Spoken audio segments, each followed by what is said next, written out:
सेनारी हत्याकांड मामले में पटना हाईकोर्ट का बड़ा फैसला। कोर्ट ने 13 आरोपियों को बरी करने का दिया आदेश।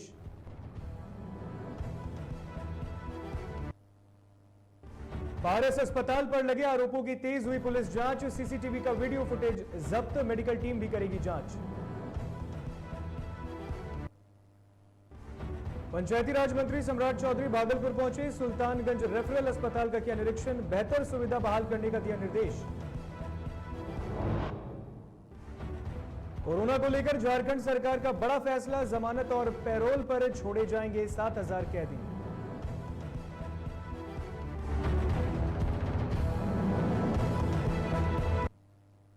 नमस्कार, आप देख रहे डीटीवी भारत और मैं हूं आपके साथ ऋतिक।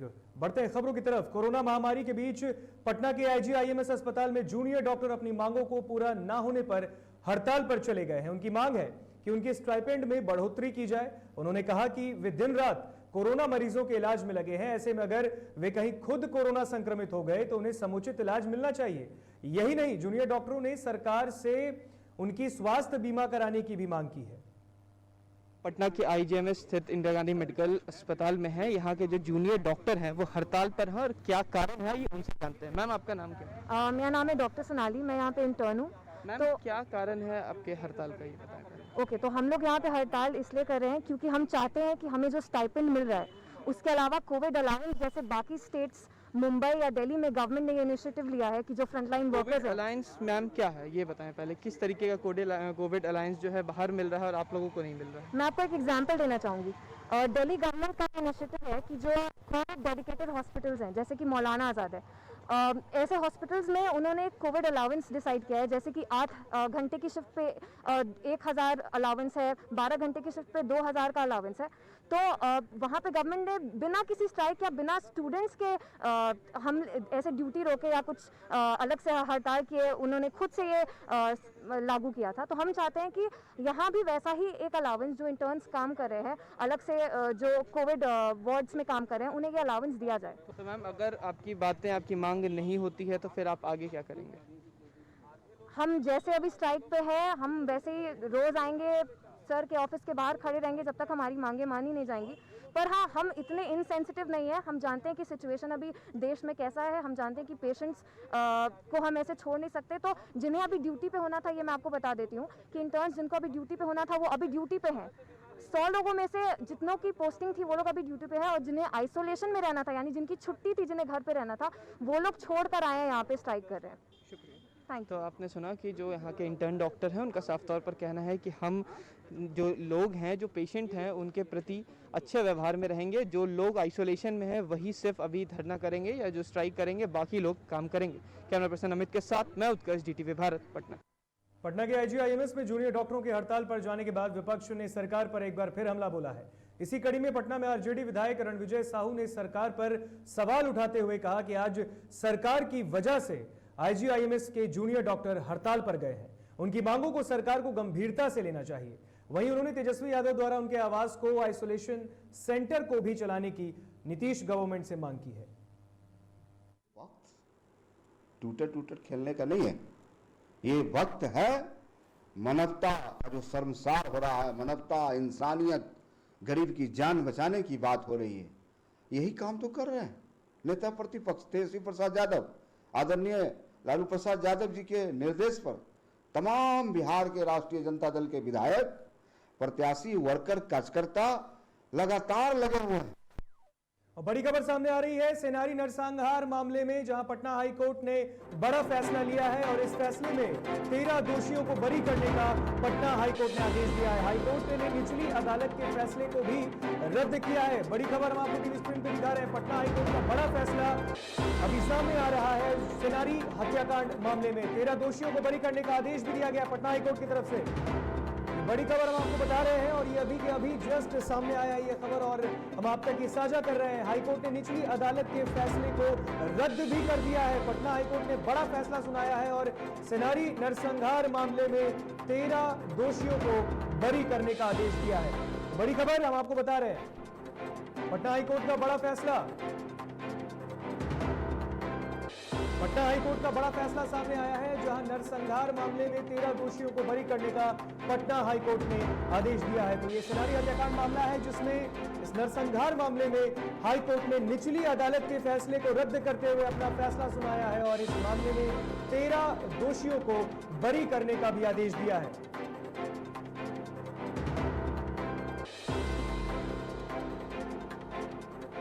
बड़ी खबर सामने आ रही है, पटना हाईकोर्ट का बड़ा फैसला है और इस पर ज्यादा जानकारी के लिए हम अपने संवाददाता निषेध के साथ जुड़ेंगे। निषेध, पटना हाईकोर्ट ने बड़ा फैसला सुना दिया है और 13 दोषियों को बरी भी किया गया है। जी बिल्कुल, पटना हाईकोर्ट ने बड़ा फैसला लिया और 13 जो दोषी थे 18 मार्च 1999 को जहानाबाद जिले में सिनारी गांव में प्रतिबंधित एमसीसी के सशक्त उग्रवादियों ने 34 लोगों की हत्या की थी। ये वो मामला है और इस मामले में अब एक नया ट्विस्ट आया है। 13 दोषियों को आजीवन कारावास की सजा सुनाई गई थी, लेकिन पटना हाई कोर्ट ने आज उन 13 दोषियों को बरी कर दिया है और अश्वनी कुमार सिंह और जस्टिस अरविंद श्रीवास्तव की खंडपीठ ने ये फैसला सुनाया है और सिनारी नरसंहार के जो 13 दोषी थे उनको आज बरी कर दिया गया है लंबे समय के बाद। और जो उच्च न्यायालय एक सवाल निषेध, आपसे एक सवाल। जबकि निचली अदालत ने अपना फैसला सुना दिया था, निषेध हम आपसे एक सवाल पूछ रहे हैं, जबकि निचली अदालत ने अपना फैसला सुना दिया था, तो आखिर पटना हाईकोर्ट ने किस कारण ये फैसला सुनाया है और 13 के 13 जो दोषी थे उनको बरी किया गया? तो आखिर कारण क्या रही है पटना हाईकोर्ट ने जो ये बड़ा फैसला सुनाया है, इसके पीछे की वजह क्या है? निषेध, बिल्कुल देखिए, पर्याप्त जो सबूत थे वो नहीं थे। जो निचली अदालत का फैसला को रद्द किया गया है वो इसी बयान के आधार पर किया गया है कि जो पर्याप्त सबूत थे, पर्याप्त सबूत नहीं थे, जिस कारण उन 13 दोषियों को बाइज्जत बरी कर दिया गया है। लेकिन ये मामला काफी पुराना है, 1999 का मामला है और काफी लंबे समय के बाद इस मामले में ट्विस्ट आया है। जी बिल्कुल निषेध, तमाम जानकारी के लिए बहुत बहुत शुक्रिया आपका। तो हमारे संवाददाता निषेध ने ये तमाम जानकारी आप तक साझा की है। तो बड़ी खबर हम आपको बता रहे हैं, पटना हाईकोर्ट ने बड़ा फैसला लिया है। सिनारी नरसंहार मामले में 13 दोषियों को पटना हाईकोर्ट ने आज बरी कर दिया है।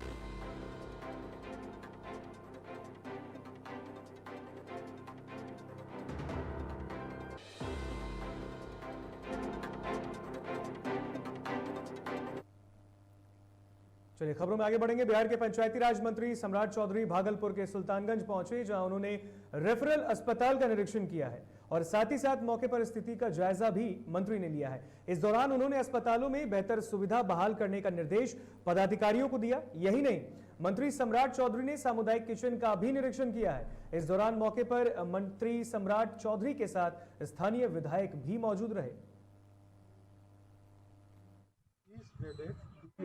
चार हमारे पास जितनी व्यवस्था हम ही दे देंगे, सिलेंडर भी देंगे, ऑक्सीजन का सब दे देंगे, लेकिन मंत्री जो बोलेगा आपको कुछ देना नहीं है। तो सब गवर्नमेंट तैयार है देने के लिए और गवर्नमेंट पूरा चीज जो चाहिए तैयारी के लिए गवर्नमेंट स्वयं खर्चा करने तैयार है। जो हम लोगों से 2-2 करोड़ रुपया लिए हैं उसी पे ये सब हो रहा है और हम एक वाहन यहाँ पर दे रहे हैं कि इमरजेंसी में जिसको ले जाना पड़ेगा भागलपुर या पटना। माननीय विधायक के आग्रह पर हम लोग यहाँ आए और माननीय विधायक जी की चिंता है कि किसी भी हालत में सुल्तानगंज का पेशेंट भागलपुर नहीं जाए, इसका समुचित इलाज यहाँ हो। हमने 2-3 बिल्डिंग में कहा है कि इसकी पूरी व्यवस्था कीजिए कि 30 बेडेड एक अस्पताल की नई संरचना करें और सुल्तानगंज में हम 15 फाइनेंस से एक ऑक्सीजन प्लांट लगाएंगे। यहाँ 30 बेड की व्यवस्था करेंगे, 10 ऑक्सीजन सिलेंडर भी देंगे, ऑक्सीजन कंसेंट्रेटर भी देंगे और भी जो चीज़ें स्वास्थ्य से जुड़ी। वहीं मधुबनी में एक बड़ी खबर सामने आ रही है, जहां एक और पूरा देश, पूरा बिहार कोरोना संक्रमण के इस खतरनाक वायरस से जूझ रहा है, तो दूसरी तरफ इलाज के लिए पर्याप्त वेंटिलेटर्स की कमी है, जहां पर बेड की कमी है, ऑक्सीजन की कमी है। लेकिन इस बीच बड़ी खबर मधुबनी से सामने आ रही है, जहां पर पीएम केयर फंड से जो सहयोग दिया गया है अस्पतालों को, 6 वेंटिलेटर वहां पर दिए गए। लेकिन हैरान करने वाली बात यह है कि वो 6 के 6 वेंटिलेटर धूल फांक रहे हैं और वहां पर किसी को भी डॉक्टर कुछ भी कहने से मना कर रहे हैं। तो इस पर एक खास रिपोर्ट हम आपको दिखाते हैं, उसे देखिए पहले।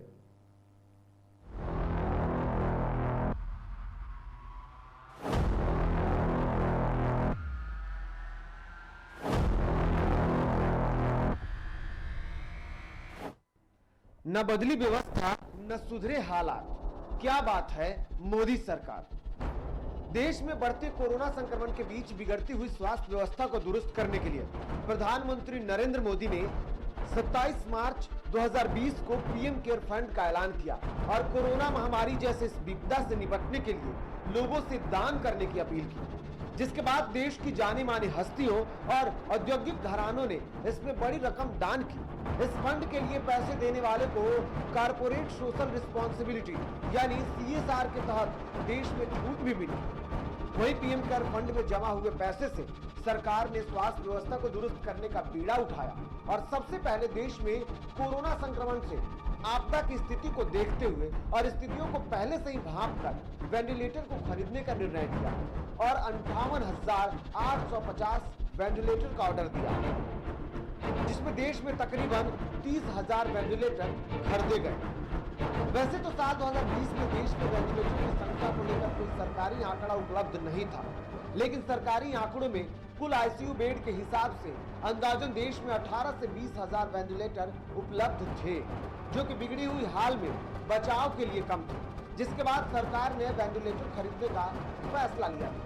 वहीं सरकार के द्वारा देश में वेंटिलेटर की समस्या को कम करने के लिए पीएम केयर फंड से वेंटिलेटर तो उपलब्ध कराए गए, लेकिन अब पीएम केयर फंड में दिए गए सहयोग पर ही सवाल उठने लगा है।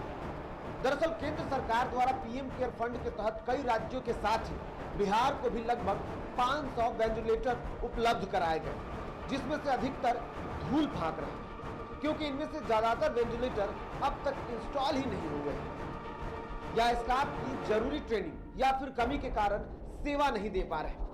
बिहार को मिले इन वेंटिलेटर में राजधानी पटना के साथ ही प्रदेश के कई जिलों में वेंटिलेटर भेजा तो गया था, लेकिन पटना एम्स अस्पताल को छोड़कर प्रदेश के लगभग अस्पतालों में वेंटिलेटर काम नहीं कर रहे हैं।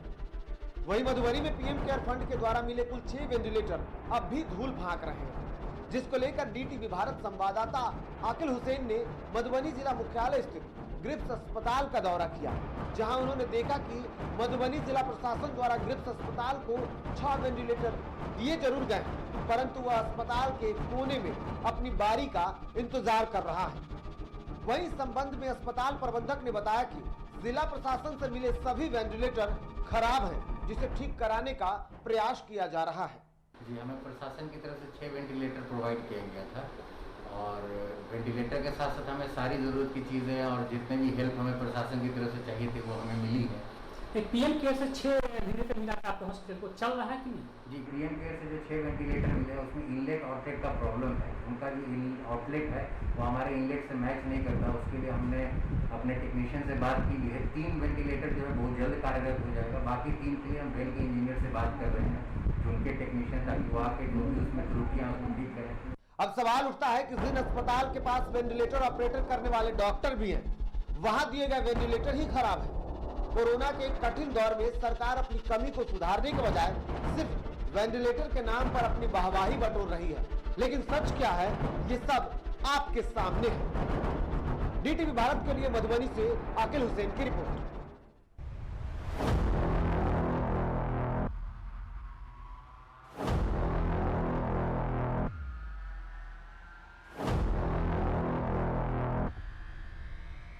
कोरोना की दूसरी लहर का कहर जारी है। बिहार में इलाज के अभाव में लोग मर रहे हैं, लेकिन यह संसाधन धूल फाक रहे हैं।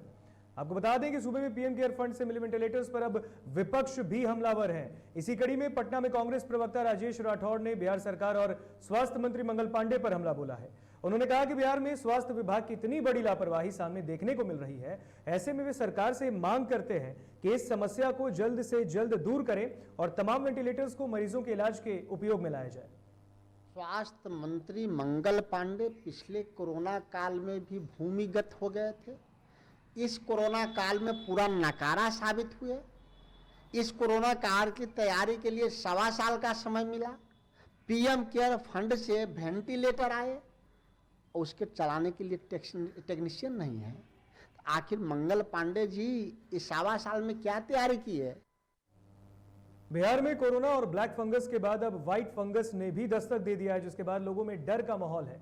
इस बीमारी से संक्रमित प्रदेश के कई मरीजों में इसकी पुष्टि हुई है, जिसको लेकर पीएमसीएच अस्पताल के डॉक्टर सच्चिदानंद सिंह ने इससे जुड़ी कई जानकारियां साझा की हैं। तो बता दें कि बिहार में कोरोना और ब्लैक फंगस के बाद अब व्हाइट फंगस ने भी दस्तक दे दिया है, जिसके बाद लोगों में डर देखने को मिल रहा है। इन्फेक्शन हो जाता है, मतलब फंगस का इन्फेक्शन भी हो गया, तो हम तो कोरोना का ट्रीटमेंट कर रहे हैं, anti fungal drug anti bacterial दे रहे हैं, एंटी वायरल दे रहे हैं, एंटी फंगस के तरफ हमारा ध्यान नहीं जाता है। तो हमारे कहने का मतलब है कि वैसे पेशेंट्स जो कोरोना में ठीक नहीं हो रहे हैं, थोड़ा देर लग रहा है, उनको फंगस की जांच करा के देखनी चाहिए इस स्प्यूटम को। कोरोना महामारी को लेकर सरकार जितनी गंभीरता दिखा रही है, वास्तविकता में यदि जमीनी स्तर की बात की जाए तो ग्राउंड जीरो पर इसकी तस्वीर कुछ और ही बयां कर रही है। चाहे वो साफ सफाई हो, सुरक्षा एवं महामारी से संबंधित अन्य सुविधा की बात हो, तो इसमें ये बात सामने निकल कर आ रही है। और ताजा मामला जो है बेगूसराय जिले का है, जहां की जमीनी हकीकत कुछ और ही बयां कर रही है। इसका जायजा लिया बेगूसराय संवाददाता जीवेश तरुण ने। कोरोना मरीज के मौत को लेकर सरकार ही भले अलग अलग तक के आंकड़े देते हो, लेकिन जमीनी हकीकत क्या है इसकी पड़ताल करने अभी हम मौजूद हैं बेगूसराय के सिमरिया गंगा तट पर। और आपको हम साफ तौर पर यहाँ की तस्वीर दिखा रहे हैं, किस तरह से अंबार में यहाँ लाश जल रहे हैं। तकरीबन आधे दर्जन लाश तो सामने में दिखाई दे रहे हैं। ऐसे में हम आपको वो भी तस्वीर दिखा रहे हैं कि पास में 2 दिन से यहाँ लाश पैकेट में रखा हुआ है। हम अपने सहयोगी कैमरामैन को कहें कि वहाँ की तस्वीर थोड़ा जूम करके दिखाए, रखा हुआ है। यहाँ के स्थानीय लोगों का साफ तौर पर कहना है कि एम्बुलेंस रात को आती है और रात को, दिन में तो नहीं, रात को इस ढंग का काम करके यहाँ से चली जाती है। सर देखिए, यहाँ पर जो है ना 19 को डेड बॉडी रात में आता है इनका, तो उसका डोम ही यहाँ पर ध्यान नहीं देता है इस पर, और कोई साफ सफाइया नहीं हो पाता यहाँ पर। महज 15 मिनट भी नहीं हुई कि फिर वो लाश आए हैं। आप साफ तौर पर देख सकते हैं कि उस लाश को लाने वालों की संख्या कितनी कम है।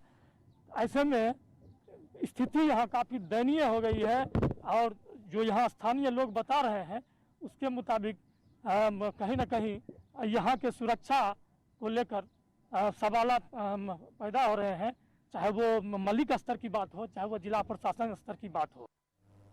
पटना के पारस अस्पताल में कोरोना का इलाज कराने आई एक महिला के साथ आईसीयू में गैंगरेप के बाद मौत के आरोपों की पुलिस जांच अब तेज हो गई है। मामले की जांच कर रही पटना की शास्त्री नगर थाना पुलिस ने अस्पताल पहुंचकर गहन जांच पड़ताल की है।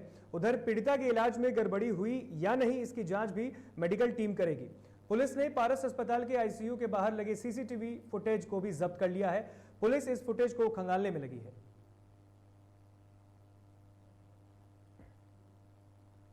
लखीसराय जिले के किऊल थाना अंतर्गत बिलदरिया गांव में सुबन बिंद नामक व्यक्ति के घर में घुसकर कुछ नकाबपोश अपराधियों ने उसकी पत्नी की धारदार हथियार से गला रेतकर हत्या कर दी। हत्या का कारण फिलहाल पता नहीं चल पाया है। बता दें कि घटना की सूचना मिलते ही जिले के अनुमंडल पुलिस पदाधिकारी रंजन कुमार ने मौके पर पहुंचकर मृतका के शव को पोस्टमार्टम के लिए भेज दिया है और मामले की जांच की जा रही है।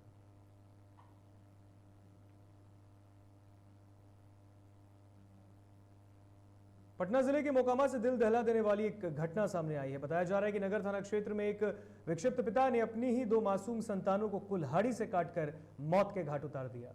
वहीं इस घटना की सूचना मिलते ही मोकामा पुलिस ने शव को कब्जे में ले लिया है और इसके बाद पुलिस पूरे मामले की जांच कर रही है। पटना में एक युवक ने फांसी लगाकर आत्महत्या कर ली। मामला जक्कनपुर थाना क्षेत्र के पश्चिमी जयप्रकाश नगर की है। घटना के संबंध में बताया जा रहा है कि मृतक की 3 महीने पहले ही शादी हुई। मृतक की शिनाख्त रवि यादव के रूप में की गई है। फिलहाल पुलिस ने मौके पर पहुंचकर शव को पोस्टमार्टम के लिए भेज दिया है और मामले की तफ्तीश की जा रही है।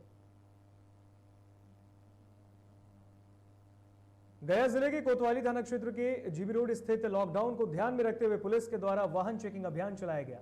वहीं स्थानीय लोगों का आरोप है कि पुलिस वाहन चेकिंग के नाम पर लोगों से जबरन वसूली कर रही है और जुर्माना न देने पर पुलिस उन्हें बर्बरतापूर्ण पिटाई भी कर रही है, जिसका एक वीडियो सोशल मीडिया पर जमकर वायरल हो रहा है, जिसमें पुलिस एक युवक की पिटाई करते नजर आ रही है। तो वहीं इस वीडियो के बारे में बताया जा रहा है कि पीड़ित युवक प्रमोद लड्डू को पुलिस ने फाइन न देने के कारण बुरी तरह से पीटा है।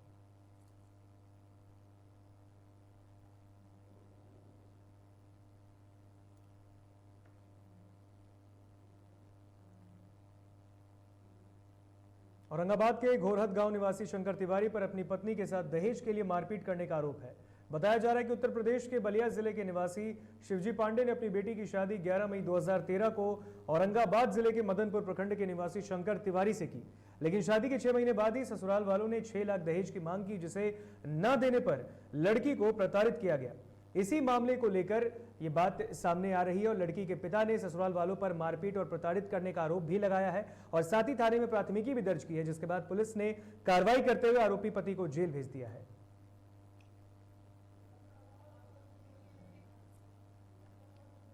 नालंदा जिले के आशानगर हाईवे पर तेज रफ्तार का कहर देखने को मिला है। अनियंत्रित ट्रक ने बाइक में टक्कर मार दी है, जिसमें बाइक सवार महिला की मौत हो गई, जबकि बाइक चालक और एक बच्ची गंभीर रूप से जख्मी बताए जा रहे हैं। वहीं घटना के बाद नाराज लोगों ने आक्रोशितों को मुआवजे की मांग को लेकर प्रदर्शन भी किया है। वहीं सूचना के बाद मौके पर पहुंची सौसराय थाना पुलिस ने मामले को किसी तरीके से शांत कराया। पहले इसमें हमारा फोन गया कि जो आपका बहन डेट कर गए हैं।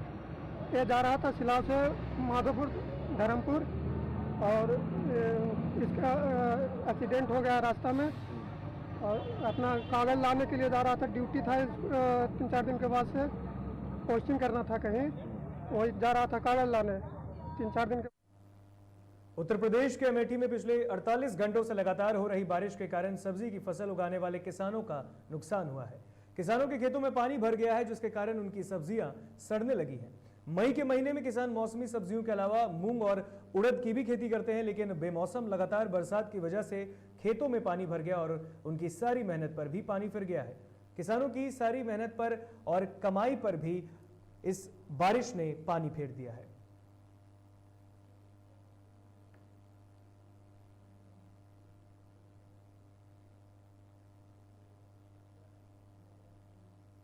बात झारखंड की करते हैं। कोरोना संक्रमण को देखते हुए झारखंड की जेलों से भीड़ को कम करने के लिए कैदियों को बाहर निकाला जाएगा। हालांकि कैदियों को सजा में माफी नहीं मिलेगी। दरअसल कोरोना के कहर से जेल में बंद कैदी भी अछूते नहीं हैं। इस महामारी के बीच कई कैदियों की कोरोना से संक्रमित होकर मौत की खबर सामने आई।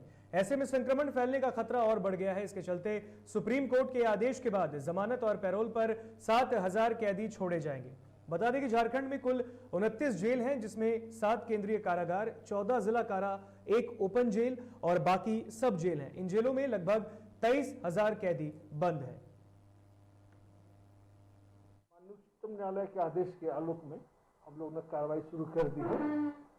इसके में इंटरिम बेल वगैरह काम तो कोर्ट से होता है, लेकिन हम लोग ये कर रहे हैं कि 7 साल तक के जो जिस कैदी की सजा है, जिसको 7 साल तक का ही सजा मिला हुआ है, उन लोगों की एक सूची बनाकर हम लोग डालसा को देंगे, जिससे डालसा उसको अपने स्तर से पहल कर सके, उनको इंटरिम रिलीफ दिला सके। गुमला जिले के चैनपुर में शंख नदी से पुलिस ने एक अज्ञात शव बरामद किया है। पुलिस के मुताबिक हत्या कर शव को नदी में फेंका गया है। जानकारी के मुताबिक पुलिस को सूचना मिली थी कि नदी के पास शव मिला है, जिसके पुलिस ने दलबल के साथ मौके पर पहुंचकर शव को नदी से बाहर निकाला।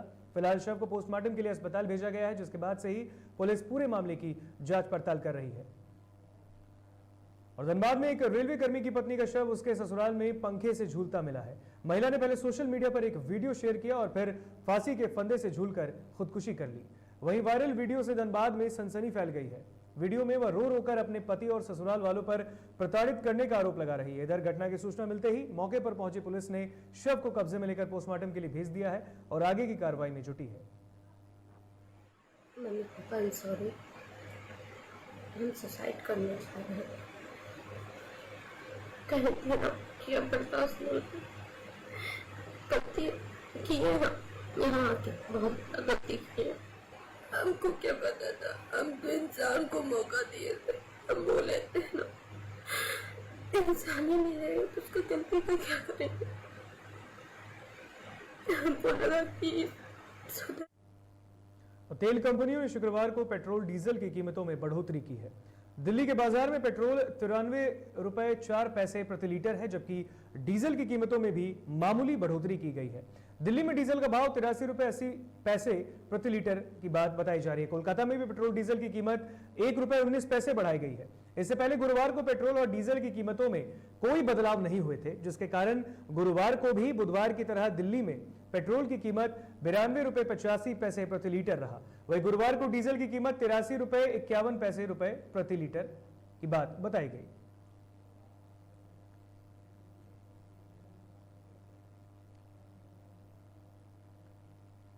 और फिलहाल खबरों में इतना ही, हमें दीजिए इजाजत। देखते रहिए DTV भारत। नमस्कार।